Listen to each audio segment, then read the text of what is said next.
प्यारे बच्चों, बिहार पुलिस के महावीर बैच का ये 5वां क्लास है। बच्चों, जो बच्चे चैनल पर नए हैं चैनल को सब्सक्राइब कर लें और बेल आइकन ज़रूर दबाएं ताकि संस्था का कोई भी नोटिफिकेशन आपको तुरंत प्राप्त हो सके। प्यारे बच्चों, जो 4 क्लास बिहार पुलिस का महावीर बैच के लिए गया है वो आपको त्रिशूल संस्थान चैनल के प्लेलिस्ट में मिल जाएगा। तो बच्चों, तैयारी के प्रति बिल्कुल सीरियस हो जाइए, कमर कस लीजिए और पूरे मनोयोग के साथ अपने लक्ष्य की ओर आगे बढ़ जाइए। मुझे पूरा विश्वास है कि इतना वैकेंसी आया हुआ है कि जो बच्चा अभी से मेहनत करेगा वो पक्का इस बार वर्दी पहनेगा। प्यारे बच्चों, एक लाइक तो बनता है और इस लाइक के साथ चलिए आते हैं आज का पहला प्रश्न पर। पहला प्रश्न है कि चंद्रगुप्त मौर्य किस धर्म को मानता था या मानते थे? मानते थे, क्योंकि इतना महान शासक ये थे, है ना। तो चंद्रगुप्त मौर्य किस धर्म को मानते थे? तो प्यारे बच्चों, चंद्रगुप्त मौर्य आपको यार जैन धर्म को मानते थे। कल जो हम लोगों ने कहानी की थी उस कहानी में हम लोगों ने जाना था सिकंदर के बारे में। और जो बच्चे चैनल पर नए हैं उनसे गुजारिश है, बच्चे अगर आप रियल में सफल होना चाहते हैं तो बहुत अच्छा कंटेंट के साथ ये क्लास आपको लिया जा रहा है। और मात्र यार 4 क्लास पीछे गया हुआ है, आप उसे यार 1 नंबर से देखना प्रारंभ करें। देखिए, आप पक्का सफल हो जाइएगा, बशर्ते कि 1 नंबर से क्लास को देखें और नोट्स बनाएं। अगर एक आम एग्जाम तक आप करते रहें तो आपका जीके जीएस बिल्कुल दुरुस्त हो जाएगा। और मैंने तो यार वादा आपके साथ किया ही है कि जब तक यार आपका बिहार पुलिस का एग्जाम नहीं हो जाता है त्रिशूल संस्थान आपके साथ हमेशा बना रहेगा। सप्ताह में अभी 5 रिकॉर्डिंग क्लास जाएगा और 6ठा शनिवार को वो 5 क्लास से आपके लिए यार टेस्ट ऑर्गेनाइज होगा। बच्चों, फिलहाल का जो क्लास है, देखिए रिकॉर्डिंग क्लास आपके लिए ज़्यादा लाभदायक है क्योंकि बिल्कुल मन शांत करके सारा चीज़ कवर करते हुए बिल्कुल मैं आपको देखते हुए इस क्लास को रिकॉर्ड कर रहा हूँ। तो हम लोगों ने जाना था कि यार इधर तक्षशिला विश्वविद्यालय है, सिकंदर आया, लेकिन बच्चों तक्षशिला विश्वविद्यालय दुनिया का पहला विश्वविद्यालय है और यहीं पर आपको यार आचार्य थे और इन आचार्य का नाम था चाणक्य। और कल हम लोगों ने चर्चा किया था कि इन्हें कौटिल्य और विष्णुगुप्त भी कहते हैं। प्यारे बच्चों, देखिए यार गंगा नदी जो शुरू से क्लास कर रहे हैं और जो बच्चे नए हैं पीछे से देखते आइए ना, बहुत मजा आएगा आपको। बच्चों, ये हमारा मगध सबसे यार समृद्ध और मजबूत राज। जब सिकंदर भारत पर आक्रमण करने वाला था या आक्रमण करने वाला था तो चाणक्य के दिमाग में पहले ही आ गया, क्योंकि उनके दिमाग में आ गया कि इस पूरे भारत को एक ही व्यक्ति कर सकता है, एक ही राज्य कर सकता है, वो है मगध। और भारत में उस समय कितने महाजनपद थे बच्चों? 16। तो चाणक्य के दिमाग में था कि जब अखंड भारत रहेगा तो सिकंदर जैसा आक्रांता हमारे देश का कोई भी बाल बाका कर नहीं सकता है।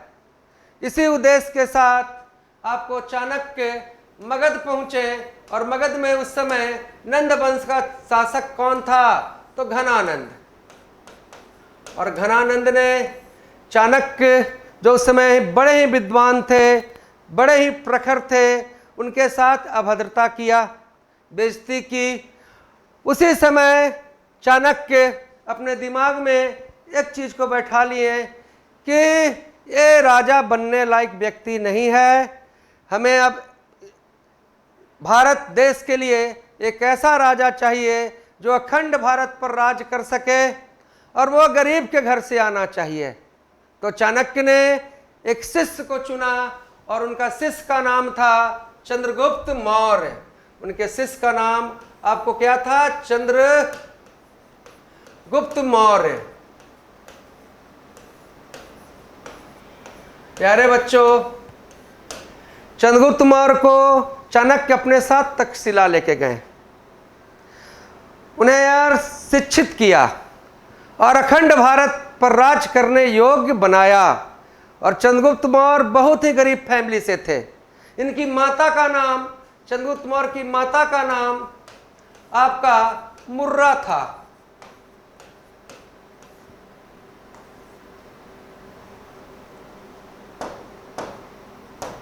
चंद्रगुप्त मौर्य की माता का नाम आपका यार मुर्रा था। प्यारे बच्चों, चंद्रगुप्त मौर्य जब पूरी तरह से तैयार हो गया तो उसने यार घनानंद को हराया। किसको हराया भाई? घनानंद को। और घनानंद को हराने के बाद नंद वंश की समाप्ति हुई और नंद वंश की समाप्ति हुई और कौन सा वंश आया? तो यार आपका आया मौर्य वंश। तो प्रश्न बनता है कि मौर्य वंश के संस्थापक कौन थे? चंद्रगुप्त मौर्य। चंद्रगुप्त मौर्य के गुरु कौन थे? कौटिल्य, चाणक्य। प्रश्न बनता है कि मौर्य वंश से पहले मगध में, चाहे मगध में कौन सा वंश था? तो देखो, मौर्य वंश से पहले राजा था घनानंद और वंश कौन सा था? तो नंद वंश। बच्चों, अब ये सारी बात मौर्य वंश संबंधित हमें सारी जो जानकारी मिल रही है वो कुछ पुस्तकों के आधार पर मिल रहा है। तो उस समय के जो प्रसिद्ध पुस्तक थे, तो आइए एक बार कौन सा पुस्तक उस समय प्रसिद्ध थे? पहला तो अर्थशास्त्र।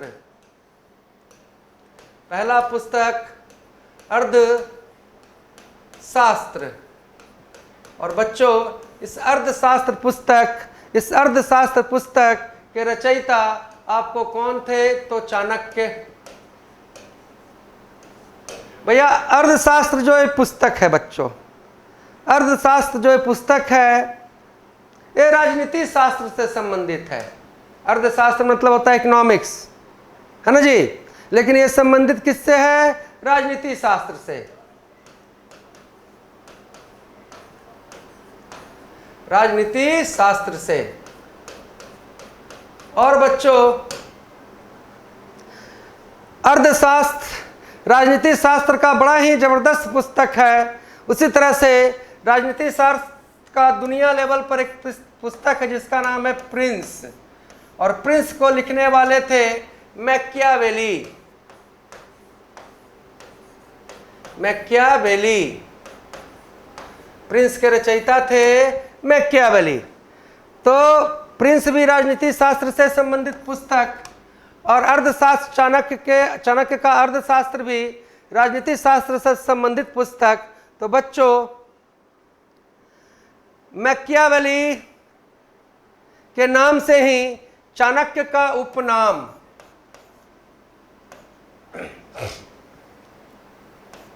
चाणक्य का उपनाम, निकनेम आपको पड़ा भारत का मैकियावेली। भारत का मैकिया। पूछा जाए कि भारत के मैकियावेली कौन? तो चाणक्य। प्रिंस के रचयिता कौन? तो मैकियावेली। चंद्रगुप्त मौर्य के गुरु कौन? चाणक्य। उसी तरह से बच्चों, मौर्य वंश के संबंधित हमें जानकारी आपको एक और पुस्तक है जिसका नाम है यार मुद्रा राक्षस। मुद्रा राक्षस। इसमें यार चाणक्य और चंद्रगुप्त मौर्य संबंधित बड़े ही रोचक ढंग से यार कहानी लिखा हुआ है, मुद्रा राक्षस। और ये मुद्रा राक्षस पुस्तक के रचयिता हैं आपको विशाख दत्त। विशाख दत्त। तो पूछा जाए कि मौर्य वंश संबंधित हमें जानकारी कहाँ से मिल रहा है, तो अर्थशास्त्र से, जो चाणक्य लिखे हैं, राजनीति शास्त्र संबंधित पुस्तक है। दूसरा आपको मुद्रा राक्षस, और मुद्रा राक्षस पुस्तक के रचयिता कौन, तो विशाख दत्त। इतना बात आप समझ लिए होंगे बच्चों। तो घनानंद को चंद्रगुप्त मौर्य ने यार हराया, और हराने के बाद 321 ईसा पूर्व में 321 ईसा पूर्व में चंद्रगुप्त मौर्य मगध के गद्दी पर बैठा। मगध के गद्दी पर बैठा। तो प्रश्न बना कि चंद्रगुप्त मौर्य मगध के गद्दी पर कब बैठा, तो 321। अब देखो यार, चंद्रगुप्त मौर्य के गुरु चाणक्य का क्या इच्छा था कि एक ऐसा राजा होना चाहिए जो अखंड भारत पर राज कर सके। अखंड भारत पर राज कर सके, तो अखंड भारत पर राज करने वाला, अखंड भारत पर राज करने वाला पहला राजा, अखंड भारत पर आपको यार राज करने वाला पहला राजा आपको कौन है, तो चंद्रगुप्त मौर्य। चंद्रगुप्त मौर्य।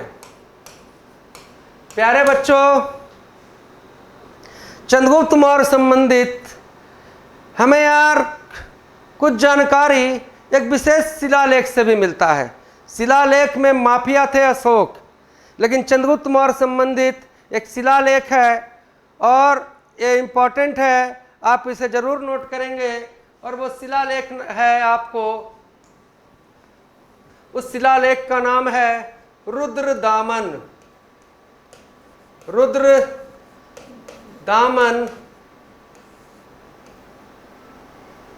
जूनागढ़ अभिलेख। जूनागढ़ अभिलेख। रुद्रदामन आपको क्या, जूनागढ़ अभिलेख। अब प्यारे बच्चों, ये जूनागढ़ कहाँ है, तो गुजरात में। तो पूछा जाएगा कि रुद्रदामन अभिलेख किससे संबंधित है, तो चंद्रगुप्त मौर्य। भाई एक्चुअली हुआ यह था कि जूनागढ़ में चंद्रगुप्त मौर्य ने बनाया था यार सुदर्शन झील। सुदर्शन झील। और सुदर्शन झील के दीवारों पर चंद्रगुप्त मौर्य का अभिलेख था। तो प्रश्न है कि सुदर्शन झील किसने बनाया, चंद्रगुप्त मौर्य। सुदर्शन झील है कहाँ, गुजरात, है ना जी। और रुद्रदामन अभिलेख कहाँ है, गुजरात। और रुद्रदामन अभिलेख का संबंध किससे है, तो चंद्रगुप्त मौर्य से। लेकिन प्यारे बच्चों, चंद्रगुप्त मौर्य का बेटा था बिंदुसार, और बिंदुसार का पुत्र कौन, अशोक। और अशोक अपने यार बाबा से खूब प्यार करता था। तो अशोक के बाबा कौन हुए, चंद्रगुप्त मौर्य। तो बच्चों, जो ये आपको जूनागढ़ अभिलेख है, चंद्रगुप्त मौर्य ने बनवाया, लेकिन अशोक के समय में यार टूट गया था। तो अशोक ने उस अभिलेख, उस झील को, उस अभिलेख को फिर से रिपेयर करवाया। और बच्चों, ये जूनागढ़ अभिलेख में पहला नाम तो यार चंद्रगुप्त मौर्य का है। चंद्रगुप्त मौर्य का है। और भाई पोता बनाया है तो भी तो यार अपना नाम छापेगा, और दूसरा नाम अशोक का है। तो देखिए, एकमात्र ऐसा अभिलेख है, प्राप्त हुआ है, जिसमें चंद्रगुप्त मौर्य, अशोक का नाम दोनों यार साथ है, दोनों साथ में है। जरूर आप बात समझ रहे हैं। तो चलिए कहानी को थोड़ा सा और आगे बढ़ाएं। भाई, कब चंद्रगुप्त मौर्य गद्दी पर बैठा, 321 ईसा पूर्व। कौन सा राजा है जो अखंड भारत पर राज किया, कौन, चंद्रगुप्त पहला राजा जो अखंड भारत पर राज किया वो कौन? चंद्रगुप्त मौर्य। प्यारे बच्चों, अब देखो कल की कहानी में हम लोगों ने चर्चा किया था। देखो यार, ये इधर इस साइड पाकिस्तान अफगानिस्तान, तो इतना इलाका को तो यार सिकंदर जीत ही लिया था, है जी। इतना इलाका को भारत का, पहले देखो अफगानिस्तान और पाकिस्तान भी भारत का हिस्सा माना जाता था, तो इतना इलाका को तो सिकंदर जीत ही लिया था। और सिकंदर जहाँ भी जो चीज़ को जीतता था वहाँ पर यार अपना एक गवर्नर रख देता था, और इस गवर्नर का नाम है सेलूकस निकेटर। सेलूकस निकेटर। अब देखो भाई, इस गवर्नर का नाम क्या है? सेलूकस निकेटर। और इधर मगध में अखंड भारत पर कौन राज कर रहा है? चंद्रगुप्त मौर्य। अब चंद्रगुप्त मौर्य सोचा कि भाई ये सेलूकस निकेटर यूनानी यहाँ क्या कर रहा है, ये तो यार हमारा देश है। इस उद्देश्य के साथ, वेरी इंपॉर्टेंट चीज हमेशा पूछा जाता है, इस उद्देश्य के साथ चंद्रगुप्त मौर्य ने सेलूकस निकेटर पर आक्रमण किया और सेलूकस निकेटर को हराया। और एक काम हुआ आपको कब बच्चों? तो 305 ईसा पूर्व में, 305 ईसा पूर्व में। तो प्रश्न पूछा जाए कि चंद्रगुप्त मौर्य ने सेलूकस निकेटर को कब हराया, तो क्या कहिएगा? 305 ईसा पूर्व। प्यारे बच्चों, सेलूकस निकेटर कहाँ का था? तो यूनान का, यूनानी था। बच्चों, हराने के बाद भाई चंद्रगुप्त मौर्य मार नहीं गया। हराने के बाद सेलूकस निकेटर के साथ, सेलूकस निकेटर की बेटी थी हेलेना, इसकी सेलूकस निकेटर की आपको पुत्री थी, इसका नाम था हेलेना। और इस हेलेना से विवाह किया। विवाह किया कौन? तो चंद्रगुप्त मौर्य। चंद्रगुप्त मौर्य।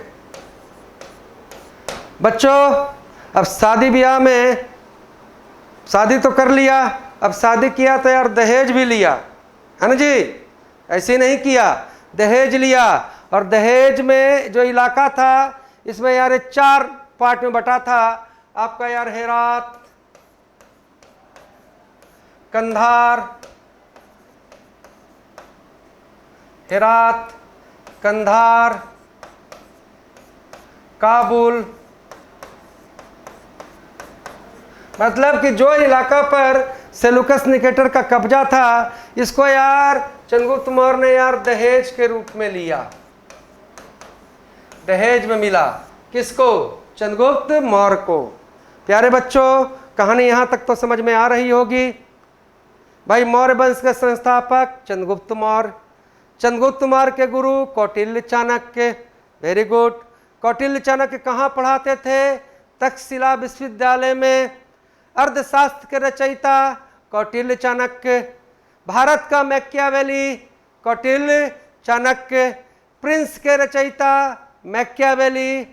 मुद्रा राक्षस के लेखक विशाख दत्त।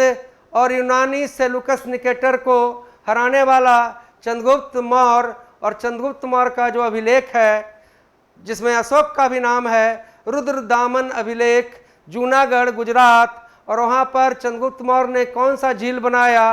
सुदर्शन झील। तो यहाँ तक के कहानी तो आपका अप टू डेट हुआ। प्यारे बच्चों,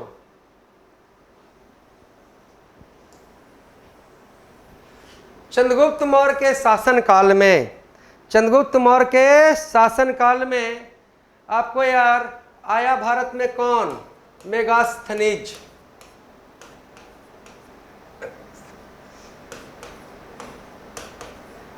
मेगास्थनीज। पूछा जाता है कि मेगास्थनीज किसके शासनकाल में आया? चंद्रगुप्त मौर्य के शासनकाल में। और ये कहाँ का था? तो भैया ये मेगास्थनीज ग्रीस यूनान का था। ग्रीस यूनान का था। ग्रीस यूनान का था, है ना जी। और भारत में आया, पूरा भारत को यार एक घूमा, और मेगास्थनीज ने भारत घूमने के बाद इंडिका नामक पुस्तक की रचना की। कौन सी पुस्तक? इंडिका। तो देखिए 3 पुस्तक हो गया बच्चों, मुद्रा राक्षस विशाखदत्त, अर्थशास्त्र कौटिल्य चाणक्य, और इंडिका के रचयिता कौन? तो इंडिका के रचयिता मेगास्थनीज। मेगास्थनीज। प्यारे बच्चों, यूनान के जो यूनान का जो यार पुस्तक प्राप्त हुआ, समझो यहाँ से, यूनान का जो पुस्तक प्राप्त हुआ उसमें एक नाम हमेशा ही गूंजता था, एक नाम हमेशा ही चलता था, और वह नाम था आपको यार सेंड्रोकोटस। सेंड्रोकोटस, ये नाम क्या था? सेंड्रोकोटस। अब पता ही नहीं चलता था कि ये सेंड्रोकोटस कौन है, लेकिन बाद में आपको यार एक अंग्रेज जिसका नाम था विलियम जोन्स, विलियम जोन्स नाम था, विलियम जोन्स। विलियम जोन्स ने यह सिद्ध किया कि ये जो सेंड्रोकोटस नाम है वो है यार चंद्रगुप्त मौर्य का। चंद्रगुप्त मौर्य का। किताब में, यूनानी किताब में सेंड्रोकोटस बहुत चल रहा है, अब पता ही नहीं चल रहा है कि सेंड्रोकोटस कौन है, लेकिन विलियम जोन्स ने यह डिक्लेयर किया कि जो सेंड्रोकोटस नाम है वो है चंद्रगुप्त मौर्य का। प्यारे बच्चों, इधर आइए। हम लोगों ने बात किया था कि चंद्रगुप्त मौर्य आपको कौन धर्म को मान रहा है? तो जैन धर्म को। अब चंद्रगुप्त मौर्य को यार जैन धर्म के ओर अग्रसर करने वाला, जैन धर्म की दीक्षा देने वाले जो महापुरुष थे उनका नाम था यार भद्रबाहु। भद्रबाहु। और भद्रबाहु ने आपको यार जैन संस्कृति में एक बड़ा ही भयंकर पुस्तक लिखा है जिसका जिक्र हमेशा होता है, वो है यार कल्पसूत्र। कल्पसूत्र। तो क्या जाने आप? कल्पसूत्र के रचयिता भद्रबाहु, चंद्रगुप्त मौर्य को जैन धर्म का दीक्षा देने वाले भद्रबाहु। आगे आप सुनिए। चंद्रगुप्त मौर्य के शासनकाल के अंतिम समय में मगध में एक भयानक अकाल पड़ा। भाई मौर्य वंश में चंद्रगुप्त मौर्य के समय मगध में भाई बहुत ही भयंकर अकाल पड़ा, और ऐसा अकाल पड़ा कि उस समय लाखों लाखों लोग इस अकाल के बलि चढ़ गए। चंद्रगुप्त मौर्य राजा होते हुए उस अकाल को कंट्रोल नहीं कर सका। सोचिए कितना महान ये राजा रहा होगा, कितना गर्वीला। आज के डेट में किसी को यार मुखिया का सीट मिल जाए उसको छोड़ने के लिए तैयार नहीं है, लेकिन यार चंद्रगुप्त मौर्य जब अकाल को कंट्रोल नहीं कर सके तो मात्र 40 वर्ष की अवस्था में अपना राजपाट त्याग दिए, और राजपाट त्यागने के बाद ये पहुंच गए आपको यार श्री सरबन बेलगोला। श्री सरबन बेलगोला।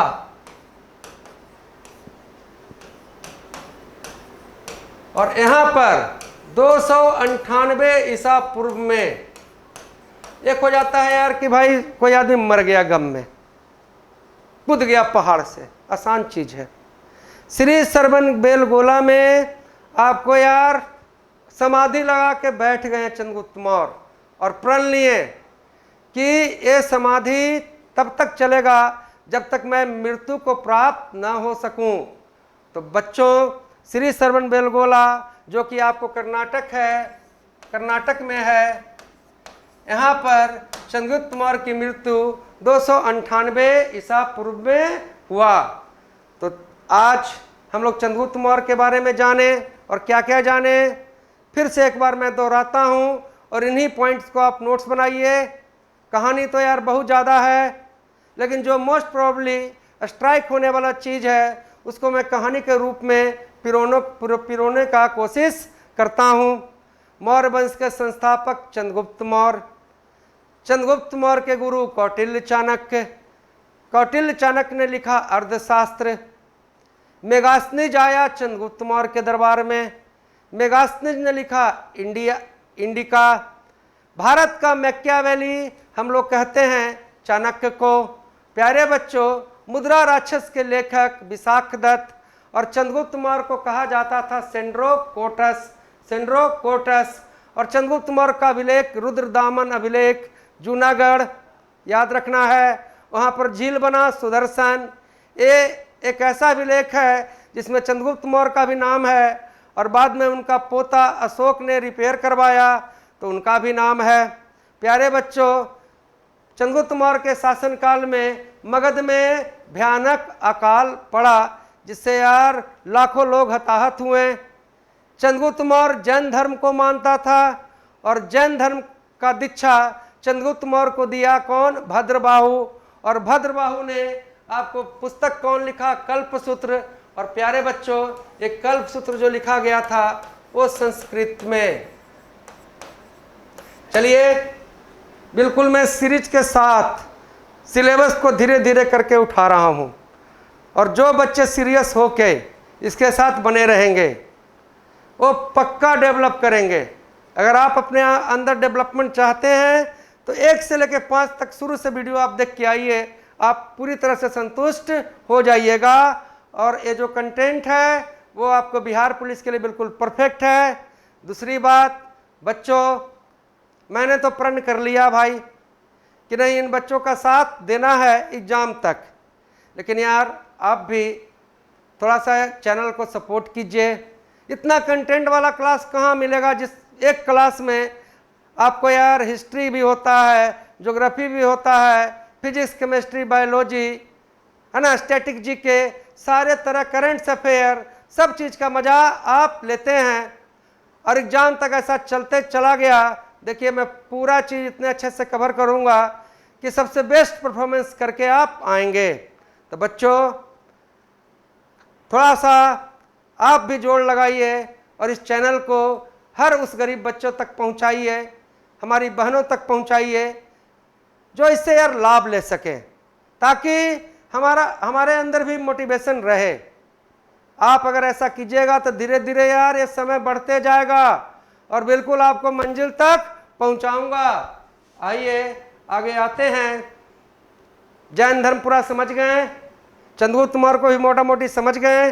कल हम लोग यार बिंदुसार अशोक का बात करेंगे, आगे मौर्य वंश को समाप्त करेंगे, उसके बाद गुप्त वंश, उसके बाद दक्षिण भारत का चोल चालुक्य वगैरह का कन्फ्यूजन दूर करेंगे, फिर दिल्ली सल्तनत हिस्ट्री में करेंगे, फिर मॉडर्न हिस्ट्री करेंगे और पीछे का भी कुछ आपको बचा हुआ है जैसे हड़प्पा, आपको पूरा पाषाण काल, ये सब सारा चीज सीरीज बाय सीरीज आपको यार कंप्लीट होगा। नेक्स्ट प्रश्न, कल का प्रश्न था लास्ट वाला जिसमें मैंने होमवर्क दिया था और बहुत दुख हुआ कि भाई इतना पसीना में दोपहर में गर्मी में बच्चा लोग के लिए रिकॉर्ड करते हैं और लास्ट तक तो यार कुछ ही बच्चा पहुंचता है, मतलब इंटरेस्ट ही नहीं है, जग ही नहीं रहे हैं, सफलता चाहिए ही नहीं। अरे भाई जगो, इस बार जो बाढ़ आया है ना और आप वहां तक पहुंच सकते हैं तभी मैं भी लगा हुआ हूं। हाइड्रोजन का सबसे भारी समस्थानिक कौन है? तो बच्चों, हाइड्रोजन का सबसे भारी समस्थानिक आपका यार ट्राइटियम है। अब आइए इस चीज को आप देखिए यहाँ समस्थानिक। तो सबसे पहले प्रॉब्लम कि आप समस्थानिक ही नहीं जान रहे हैं कि समस्थानिक क्या है, क्या कहानी इसका है। तो इसको थोड़ा सा बेस से समझिए क्योंकि सिलेबस बड़ा ही टफ और बहुत बड़ा है, तो रटने से तो आप इसको नहीं क्लियर कर पाएंगे और जब आप समझ के पढ़ेंगे तो अपने आप आपके दिमाग में हर चीज रहेगा। देखिए, आधुनिक आवर्त सारणी, क्या मैं बोल रहा हूं? आधुनिक आवर्त सारणी को बनाने वाले व्यक्ति का नाम था मोसले। क्या नाम था? मोसले। आवर्त सारणी पीरियोडिक टेबल आप जान ही रहे हैं। मोसले ने जो आवर्त सारणी बनाया बच्चों, मोसले ने जो आवर्त सारणी बनाया उसमें यार अपने आवर्त सारणी को मोसले परमाणु संख्या के आधार पर सजाया। परमाणु संख्या के आधार पर पूछा जाए कि मोसले ने अपने आवर्त सारणी को कैसे सजाया, तो परमाणु संख्या के आधार पर। आधुनिक आवर्त सारणी किसने बनाया, तो मोसले ने। और पीछे अगर आप क्लास करते आ रहे हो तो परमाणु संख्या तो आप समझ ही रहे होंगे, क्योंकि मैंने आपको बताया था। प्यारे बच्चों, मोसले के आवर्त सारणी में जो पहला तत्व है, समझिए यहां से, पहला जो तत्व है वो है हाइड्रोजन। मोसले के आवर्त सारणी का जो पहला तत्व है वो है हाइड्रोजन। और इस ब्रह्मांड में सबसे हल्का तत्व कहेगा कि सबसे हल्का तत्व, सबसे हल्का तत्व। तो बच्चों, सबसे हल्का तत्व भी आपको क्या है, तो हाइड्रोजन। तो मोसले का आवर्त सारणी कैसे सजाया गया, परमाणु संख्या के आधार पर। आधुनिक आवर्त सारणी बनाया मोसले। मोसले का आवर्त सारणी का पहला तत्व कौन है, हाइड्रोजन। और सबसे हल्का तत्व क्या है, हाइड्रोजन। बच्चों, हाइड्रोजन एक ऐसा तत्व है, देखो यार, हाइड्रोजन, नीचे हम लोग लिखते हैं परमाणु संख्या, परमाणु संख्या, और ऊपर जो लिखा जाता है वो परमाणु भार। नीचे परमाणु संख्या और ऊपर जो लिखा जा रहा है वो परमाणु भार। बच्चों, हाइड्रोजन में आप देख रहे हैं कि परमाणु संख्या भी एक है और परमाणु भार भी एक है। और मान लीजिए कि मोसले के आवर्त सारणी में आपको हाइड्रोजन सबसे पहला नंबर पर रखा हुआ है, ऐसे। लेकिन आगे जाकर विज्ञान जब आगे बढ़ा तो हाइड्रोजन का बहुत सारा भाई मिला। भाई, विज्ञान जब आगे बढ़ा तो हाइड्रोजन का बहुत सारा भाई मिला। और सिचुएशन ऐसा था, कोई भाई ऐसा जिसका परमाणु संख्या 1 और परमाणु भार 2, कोई भाई ऐसा जिसका परमाणु संख्या 1 और परमाणु भार 2, और एक भाई ऐसा भी मिला जिसका यार परमाणु संख्या 1 और परमाणु भार 3। तो हाइड्रोजन के जो भाई मिले ये तीनों, है ना जी, इसमें कॉमन क्या है, परमाणु संख्या सब में 1-1 है। और क्या अलग हो रहा है, तो परमाणु भार, परमाणु भार। और मैंने तो यार इस क्वेश्चन के पहले ही आपको बताया था कि मोसले के आवर्त सारणी को किस आधार पर सजाया गया, परमाणु संख्या के आधार पर। अब पकड़िए ऐसा, अपने आप समझ जाइएगा। अगर हमको यार इसको तो यहाँ रखे हैं, लेकिन यार इसको रखना रहे, इसको रखना रहे, कहाँ रखेंगे, कहाँ रखेंगे, क्योंकि आवर्त सारणी तो हमने परमाणु संख्या के आधार पर सजाया है ना जी। तो कहाँ इसको रखेंगे, जैसे भी तैसे हमको यार इसी स्थान पर इसको रखना पड़ेगा, इसी स्थान पर रखना पड़ेगा, है ना जी। तो ये क्या हो गया, समस्थानिक, समस्थानिक। तो क्या जाने समस्थानिक के बारे में, क्या जाने समस्थानिक के बारे में, आपने जाना कि जिसका परमाणु संख्या समान हो, जिसका परमाणु संख्या, है ना जी, समान हो,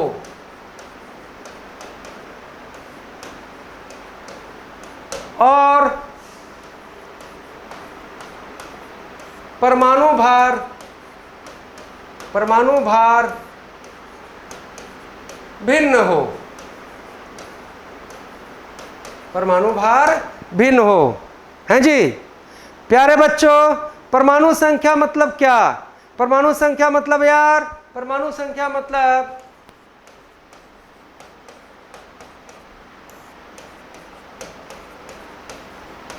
संख्या मतलब क्या कि या तो यार प्रोटॉन की संख्या, प्रोटॉन की संख्या, या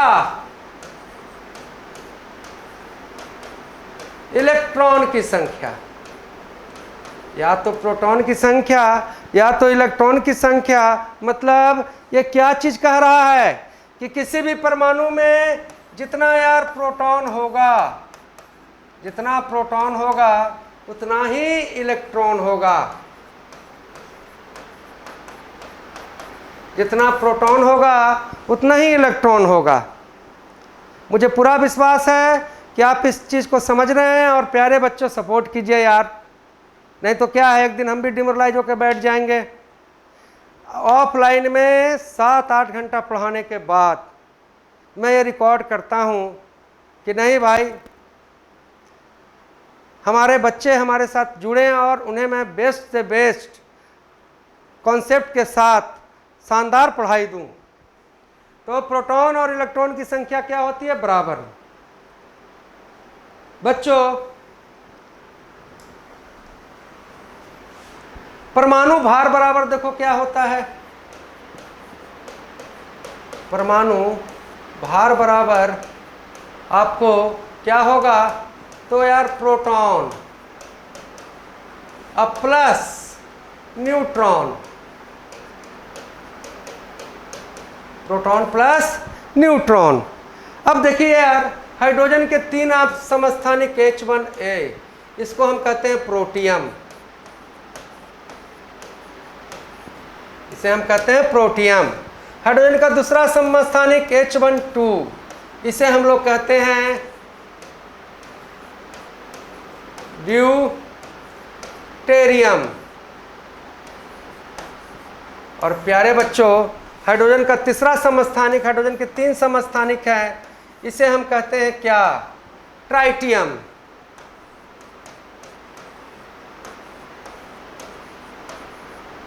तो इन समस्थानिकों में हम देख रहे हैं कि सब में परमाणु संख्या एक ही है ना जी। मतलब क्या कि प्रोटॉन भी एक ही, इलेक्ट्रॉन भी एक ही, इसमें भी प्रोटॉन एक ही, इलेक्ट्रॉन एक ही, इसमें भी प्रोटॉन एक ही, इलेक्ट्रॉन एक ही। तो समस्थानिक के बारे में हम लोग दूसरा चीज क्या कह सकते हैं बच्चों? तो दूसरा चीज हम लोग कह सकते हैं कि भाई जिसमें पहला तो कहेंगे कि जिसका परमाणु संख्या समान हो और परमाणु भार भिन्न हो। दूसरा चीज हम लोग कह सकते हैं कि जिसका यार परमाणु संख्या, चाहे जिसका प्रोटॉन और इलेक्ट्रॉन, प्रोटॉन और इलेक्ट्रॉन समान हो। और क्या भिन्न है? किसके भिन्नता के कारण आपको यार परमाणु भार चेंज हो जा रहा है? तो भिन्न क्या हो भाई? चेंज क्या हो? तो भिन्न हो प्यारे बच्चों आपको यार न्यूट्रॉन, न्यूट्रॉन भिन्न आपका क्या हो? न्यूट्रॉन। अब आइए चीजों को समझते हैं। देखो भाई, हाइड्रोजन का पहला समस्थानिक जिसे हम कहते हैं प्रोटियम, इसका नाम क्या है? प्रोटियम। अब प्रोटियम से क्या क्या आपको जानना है? देखिए भाई, प्रोटियम में प्रोटॉन कितना है? तो एक है भाई। प्रोटियम में इलेक्ट्रॉन कितना है? तो एक ही है, जितना प्रोटॉन उतना ही इलेक्ट्रॉन रहेगा। पर प्यारे बच्चों इस प्रोटियम में न्यूट्रॉन कितना है? न्यूट्रॉन कितना है? तो आप क्या देख रहे हैं? हमने यार ऊपर क्या लिखा जाता है? परमाणु भार। अब परमाणु भार बराबर क्या? Proton plus neutron. और एक क्या है? एक है। अब हम ऑलरेडी जान रहे हैं कि प्रोटॉन की संख्या तो एक है ना। और एक में क्या जोड़ें कि एक आवे? मतलब न्यूट्रॉन के मामले में ये 0 बटा सन्नाटा है, न्यूट्रॉन इसमें नहीं है जी। तो फिर प्रश्न बन गया, पूछेगा कि हाइड्रोजन के किस समस्थानिक के पास न्यूट्रॉन नहीं है? न्यूट्रॉन नहीं है तो तुम क्या कहोगे? प्रोटियम। हाइड्रोजन का कौन समस्थानिक रहे? उसमें प्रोटॉन और इलेक्ट्रॉन तो एक ही होगा, लेकिन हाइड्रोजन के किस समस्थानिक के पास आपको यार न्यूट्रॉन नहीं है? तो प्रोटियम। प्यारे बच्चों, हाइड्रोजन, ये जो प्रोटियम है हाइड्रोजन के सभी समस्थानिक में सबसे ज़्यादा है, सबसे ज़्यादा है। और प्यारे बच्चों, प्रोटियम ऑक्साइड, भाई प्रोटियम नाम है लेकिन है तो हाइड्रोजन, तो प्रोटियम ऑक्साइड को हम लोग क्या कहते हैं? जल। जो आपको साधारण जल H2O है, इसका दूसरा नाम क्या है? Protium oxide. आप जरूर अच्छे से समझे होंगे, और समझ रहे हो तो लाइक ठोकते जाइए और चैनल को शेयर करते जाइए। हाइड्रोजन का दूसरा समस्थानिक आपका कौन है? तो जिसका परमाणु संख्या तो 1 है और परमाणु भार कितना है? 2 है। इसे हम लोग कहते हैं भारी हाइड्रोजन, भारी हाइड्रोजन।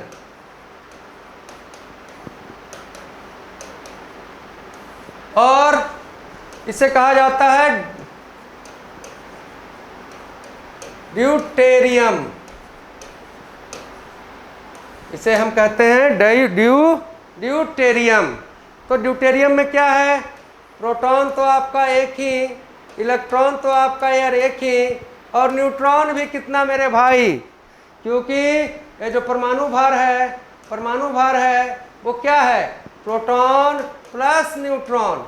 तो प्रोटॉन जब मेरा 1 है तो न्यूट्रॉन भी 1 रहेगा, तभी ना यार, तभी ना ये 2 होगा। तो न्यूट्रॉन भी इसमें क्या? 1।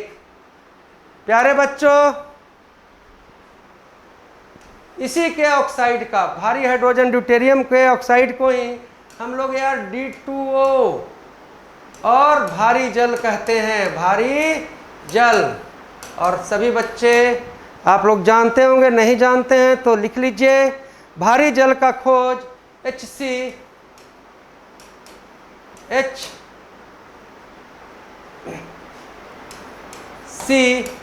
यूरे ने किया।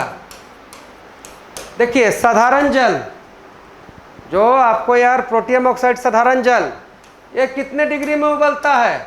100 डिग्री सेंटीग्रेड में। इसका क्वथनांक है 100 डिग्री सेंटीग्रेड। लेकिन भाई ये जो ड्यूटेरियम है, इसका ड्यूटेरियम ऑक्साइड है, इसका क्वथनांक है 101.4 डिग्री सेंटीग्रेड। तो पहला बात कि भारी जल का सूत्र D2O। कहेगा कि भारी हाइड्रोजन में न्यूट्रॉन कितने हैं? 1। और कोई भी हाइड्रोजन रहे, इलेक्ट्रॉन प्रोटॉन तो एक ही रहेगा, लेकिन भारी हाइड्रोजन में न्यूट्रॉन कितने हैं? 1। प्यारे बच्चों, भारी जल को किसने खोजा? HC यूरे। और बच्चों, भारी जल का क्वथनांक कितना? 101.4 डिग्री सेंटीग्रेड। इधर आइए और हाइड्रोजन के तीसरा और अंतिम समस्थानिक का बात करते हैं। तो हाइड्रोजन का तीसरा और अंतिम समस्थानिक आपका क्या है? H13। अब बच्चा खुद चालाक हो गया होगा। इसमें प्रोटॉन कितना? 1 ही रहेगा भाई। इसमें प्रोटॉन कितना? 1। इलेक्ट्रॉन कितना? 1। लेकिन भैया 1 में क्या जोड़ दें कि 3 आ जाए? तो 2। तो न्यूट्रॉन कितना? तो 2। बच्चों, ये हाइड्रोजन, इसे हम कहते हैं ट्राइटियम।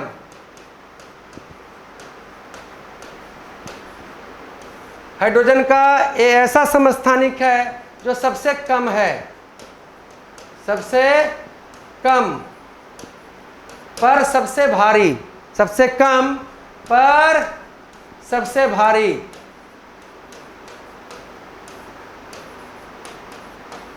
और हाइड्रोजन का ये ऐसा समस्थानिक है जो है रेडियो सक्रिय।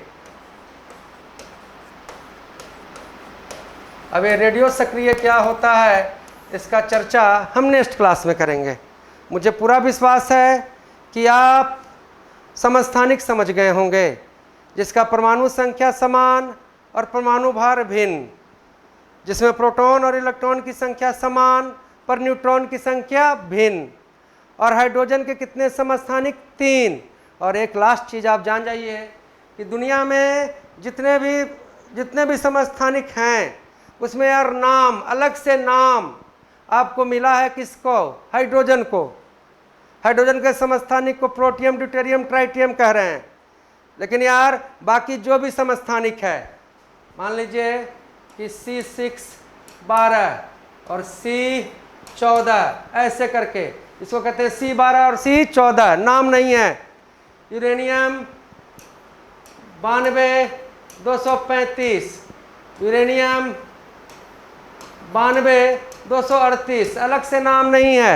इसी को कह देंगे यूरेनियम 35 33 38, कार्बन 12 14। लेकिन यार हाइड्रोजन का समस्थानिक जिसको अलग से नाम मिला है, प्रोटियम, ड्यूटेरियम और ट्राइटियम।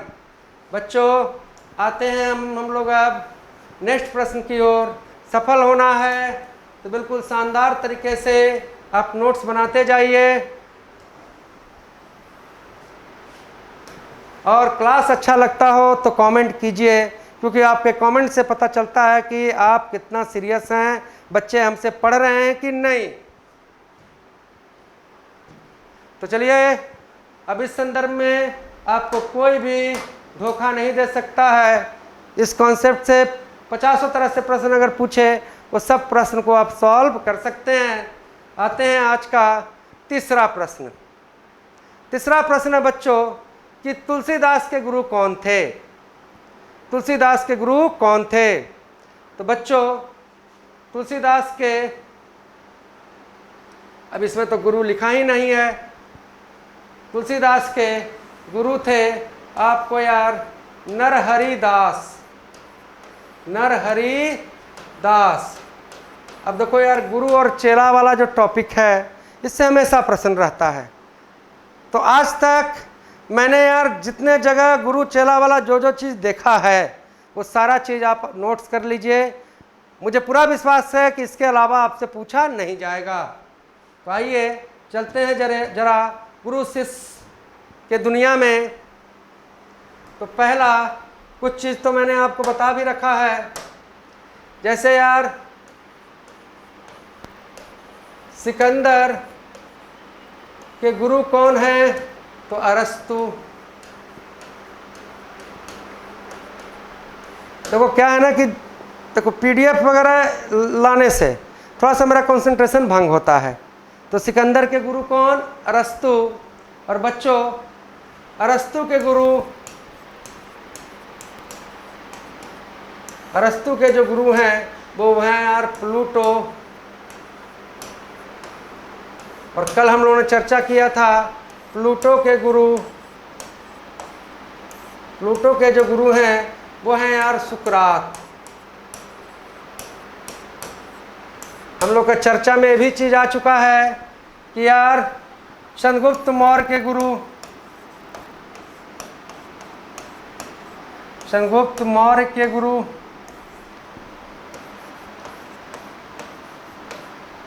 चंद्रगुप्त मौर्य के जो गुरु कौन है भाई? तो चाणक्य, कौटिल्य, चाणक्य। इतनी बात तो हम लोगों ने यार पीछे के क्लास में किया है। चीज़ को थोड़ा सा यार आगे बढ़ाते हैं और आपको नोट करना है कि देखिए कबीर दास, कबीर दास, भाई कबीर दास ने पुस्तक कौन लिखा था? बीजक सबत रमैनी, बीजक सबत रमैनी। तो कबीर दास। और कौन भाई? तो संत रविदास, संत रविदास। बच्चों ये संत रविदास को रैदास भी कहते हैं, रैदास भी कहते हैं। तो कबीर और संत रविदास के जो गुरु हैं वो गुरु हैं आपको संत रमानंद, संत रमानंद। तो कबीरदास और संत रविदास के, रविदास जिसे हम रैदास भी कहते हैं, इनके गुरु कौन है? संत रमानंद। प्यारे बच्चों मीरा, भाई भक्ति काल की, मीरा का संबंध भक्ति काल से है, हम लोग ने कल किया था। और मीरा के गुरु थे संत कौन? संत रविदास। प्यारे बच्चों, सूरदास,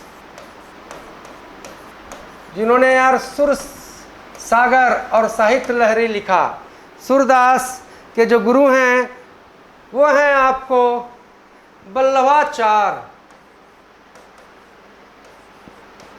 वल्लभाचार्य। देखिए शनिवार का जो टेस्ट होगा उसमें यही सब चीज से आएगा। तो सूरदास के गुरु कौन? वल्लभाचार्य। और तुलसीदास का तो मैंने उधर करवाया ही, नरहरिदास। नरहरिदास। आइए बच्चों आगे बढ़ते हैं। शिवाजी के गुरु, शिवाजी। शिवाजी के गुरु आपको यार रामदास। रामदास शिवाजी के कैसे गुरु? आध्यात्मिक गुरु। आध्यात्मिक गुरु। और शिवाजी के एक और गुरु हैं, शिवाजी के एक और गुरु हैं जिनका नाम है कोंडदेव। कोंडदेव। और कोंडदेव आपको शिवाजी के गुरु कैसे? तो राजनीतिक गुरु। तो शिवाजी के राजनीतिक गुरु कोंडदेव, शिवाजी के आध्यात्मिक गुरु रामदास, और शिवाजी के गुरु रामदास और कोंडदेव। आगे बढ़िए बच्चों। विवेकानंद के गुरु,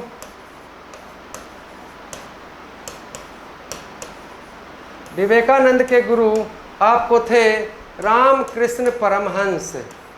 रामकृष्ण परमहंस। और प्यारे बच्चों, विवेकानंद ने रामकृष्ण परमहंस के ही याद में रामकृष्ण मिशन बनवाया, है ना जी। तो रामकृष्ण परमहंस किसके गुरु हुए? विवेकानंद के। बच्चों, महात्मा गांधी, महात्मा गांधी के जो आपको गुरु हैं वो कौन है भाई? तो गोपाल कृष्ण गोखले। मुझे पूरा विश्वास है कितना गुरु और शिष्य वाला टॉपिक कीजिएगा तो आपका इस पोर्शन से आएगा तो क्वेश्चन जरूर टकराएगा। तो बच्चों, गुरु में क्या क्या हम लोगों ने किया? सिकंदर के गुरु अरस्तु, अरस्तु के गुरु प्लूटो, प्लूटो के गुरु सुकरात, चंद्रगुप्त मौर्य के गुरु कौटिल्य चाणक्य, संत रविदास और कबीरदास के गुरु संत रामानंद, मीरा के गुरु संत रविदास, तुलसीदास के गुरु नरहरिदास, नरहरिदास, सूरदास के गुरु वल्लभाचार्य, विवेकानंद के गुरु रामकृष्ण परमहंस, महात्मा गांधी के गुरु गोपाल कृष्ण गोखले। और प्यारे बच्चों, थोड़ा सा आज बैटरी डिस्चार्ज है तो क्लास को यहीं तक रखते हैं। आगे क्लास कल किया जाएगा और आपसे गुजारिश है आप अगर सही ढंग से वीडियो को सही बच्चों तक पहुंचाएं तो यार मेरा बैटरी एकदम फुल्ली चार्ज रहेगा। तो आपसे गुजारिश है कि आपको ये क्लास अच्छा लग रहा हो तो इस क्लास को सपोर्ट करें ताकि यार हम लोग भी बूस्टअप में रहें। आप सभी को बेस्ट ऑफ लक। जय हिंद, जय भारत।